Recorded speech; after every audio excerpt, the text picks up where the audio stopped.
এই প্রতিবাদ নিয়ে রাজনৈতিক মহলের কি প্রতিক্রিয়া দেখব। পশ্চিমবাংলার মানুষ খেলা পাগল, বিশেষ করে ফুটবল। তাদের সেন্টিমেন্টে, তাদের উৎসাহে আঘাত দেওয়া হয়েছে।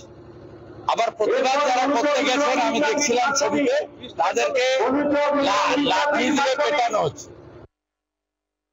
ম্যাচ ছিল কলকাতা যুব ভারতী স্টেডিয়ামে ইস্টবেঙ্গল ও মোহনবাগানের মধ্যে, যার ডার্বি নামে খ্যাত। গতকালকে ম্যাচ বাতিল হয়েছে।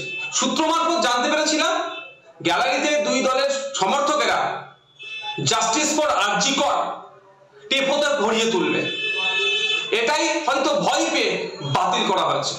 কিন্তু দুই দলের সমর্থকরা ঘরে বসে থাকেননি, তারা যুব ভারতী স্টেডিয়াম চত্বরে জড়ো হতে চেয়েছিলেন জাস্টিস ফর আরজি কর, তিলোত্তমার বিচার চাইতে, তার পরিবার যাতে ইনসাফ পায় সেই জন্য।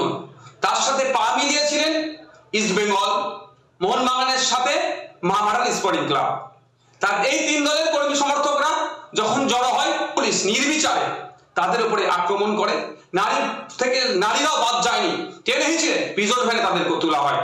আমরা কি ফ্যাসিস্ট রাজ্যে বসবাস করছি, না ফ্যাসিস্ট জমানা দিয়ে চলছি? আমরা জমানার মধ্য দিয়ে যেভাবে দমন পীড়ন করা হচ্ছে, মানুষের বাক স্বাধীনতা কেড়ে নিচ্ছে, মানুষ অন্যায়ের বিরুদ্ধে কথা বললে সেটা পুলিশকে দিয়ে দমন পীড়ন হচ্ছে, যেভাবে কাণ্ডটা আজকে ঘটেছে, তীব্র ধিক্কার নিন্দা জানাচ্ছি।